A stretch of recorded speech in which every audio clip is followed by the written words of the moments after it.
Hey, it's Base from Basement Official and welcome to this episode. Today I'm going to be talking about what is the perfect diet, or how to eat the perfect diet. Let me tell you straight away, it's not vegan, it's not vegetarian, it's not pescatarian, it's not keto, it's not caveman, it's not paleo, it's not any of these different things. I'm sure you're starting to get the message. There is no one perfect diet, no one size fits all. I'm sure you already have heard this, but it's so important to understand. There is no one size fits all diet. Everybody is genetically different, genetically predisposed to metabolizing different foods in a good way and different foods in a bad way. Every single body on earth is different in that way. So I want to start off talking about diet. Can you eat the perfect diet? Yes, you can. But it's going to take a lot of time. It's going to take a lot of patience. It's going to take a lot of experimentation. And it's going to take a lot of understanding. Understanding of your own body. I'm going to start off the conversation where everybody starts off the conversation. Your macronutrients, these are the building blocks of the food that you eat. Carbohydrates, fat and proteins. Now it's extremely important to get these in the correct ratio for your body. And again, they're different for every single person in existence, has existed, will ever exist. Extremely important.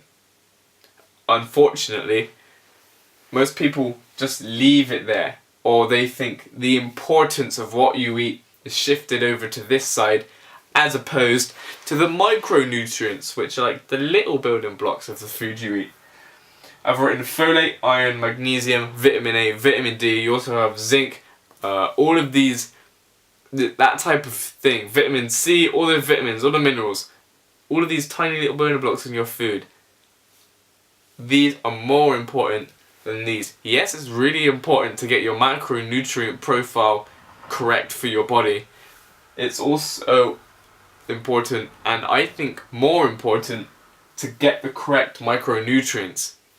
Because you can eat not the correct way in terms of your macronutrients and be basically fine.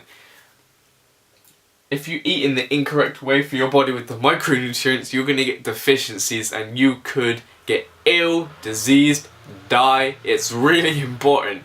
Micronutrients are extremely important.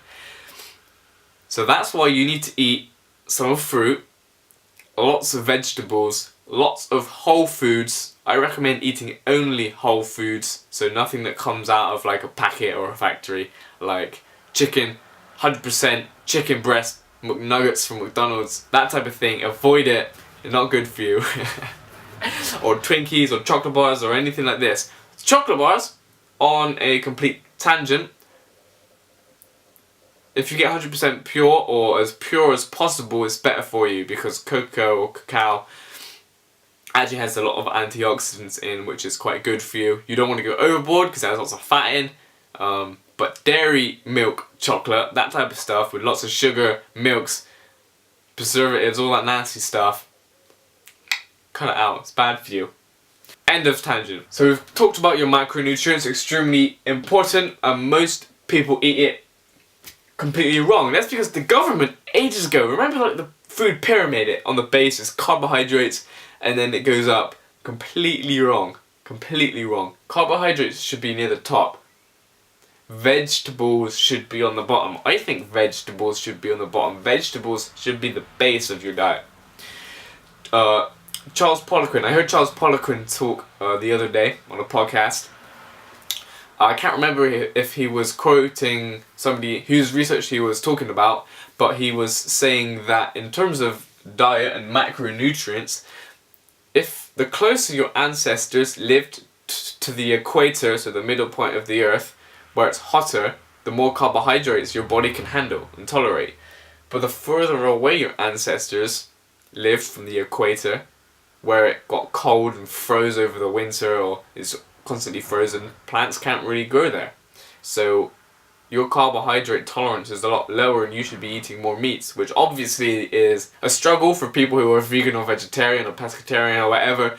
But that's a different topic for a different video, complete different story. So yeah, micronutrients, and I think the best way, because you can follow other people's advice, you can do forms or questionnaires and all these different types of things, and all of these different types of things are helpful to get you to a starting point, but once you get there, you need self-experimentation. It's so important. Self-experimentation. You need to experiment on yourself.